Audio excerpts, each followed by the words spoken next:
My name is Janet Allen. I'm the Executive Artistic Director, and my role in Finding Home has been principally as a creator and a producer. It's an idea that I hatched with James Still, our playwright in residence, and John Herbst, the president of the Indiana Historical Society.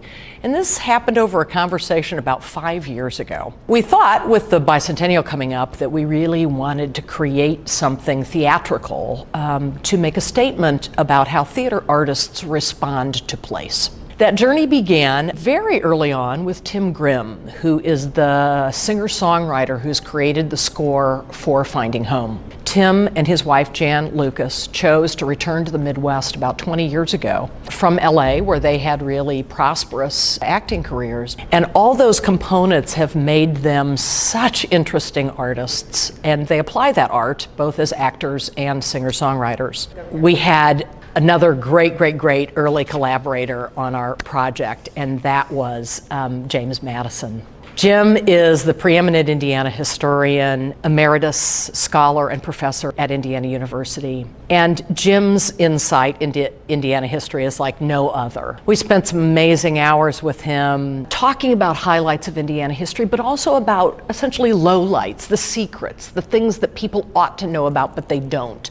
People that have incredible impact on Indiana history, some of them women and consequently not as well known, that we would share with writers. So, who are the writers? Through the process of 2 years, we are now down to 29 writers. They have written scenes, monologues, poems, essays, and the beauty part of that group of writers is that they are from all writing fields. There's so much great diversity in their writing styles, and there's also great diversity in age, in race, gender, where they live. We wanted as diverse a population of writers as we could possibly get our arms around. So, we're now ready to go into rehearsal. After about 5 years of gestation and work on this thing, we will be in rehearsal for 5 weeks. Everybody has tremendous curiosity about what the content is in the play. And the beauty part is the content was really all brought to us by writers. The piece is not encyclopedic about Indiana history, nor is it linear. So some of the juicy things, there are certainly things you would expect. There is a portrait of Eli Lilly. There is a lovely piece about Madam C.J. Walker.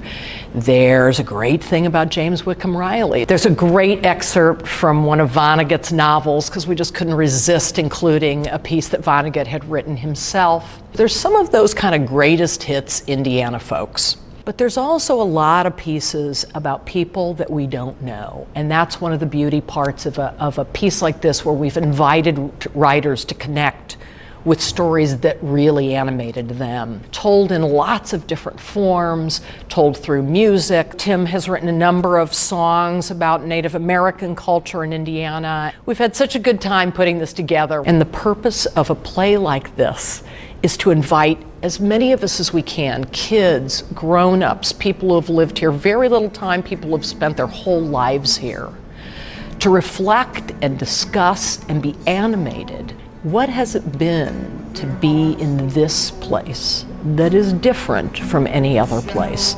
And by doing that, to both enjoy, understand better, and move on into the future with more knowledge, more sense of purpose in place.